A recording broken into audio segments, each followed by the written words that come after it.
Hi. American English uses stress in different words to change the meaning of a sentence. And I wanted to look at the word what to show you some examples. One is, what do you want? You're asking directly what the person wants. And that can mean you care about what they want, or you're challenging them for wanting or desiring or requiring something from you. Or, what do you want? What do you want? This is often said as a feeling of frustration or exasperation. You don't know what the other person wants. I heard someone say this to their little kid. The kid's just 4 years old and was kind of cranky and fussy. What do you want? This mother was upset because little kids can't really communicate sometimes what's wrong, or they're hungry or they're tired or whatever it might be. Another way that what is used is now what?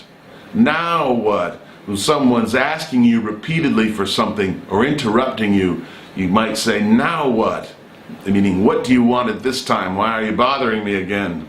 Another phrase is, say what? Say what? With this rising intonation on the what, it means you're challenging what someone says, or you don't believe it's true. Another one is, what do you mean? What do you mean? The stress is put on the what. You want to clarify what someone says. Usually this is used when someone has said something unusual or odd, or you can't quite understand them.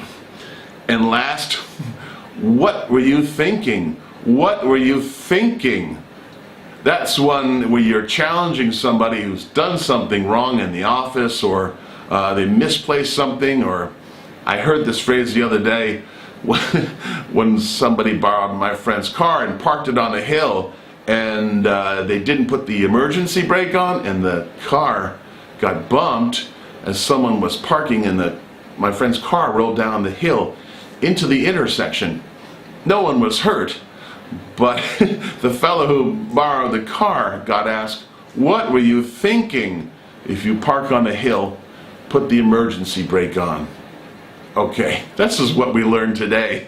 So this word what is often used to clarify something, but the way it's said shows in American English that you're frustrated or concerned or you don't understand something.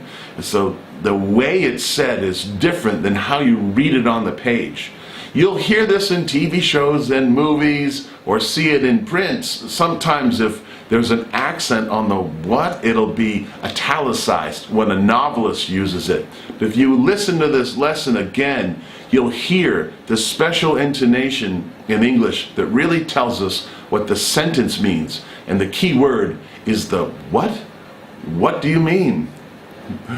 These are well worth reviewing. I put a list of them in the description below. And please subscribe to these videos so you can learn how American English is really spoken. And a lot of it has to do with this intonation and the stress on different words in this sentence. Thanks guys, please subscribe, and thanks for watching.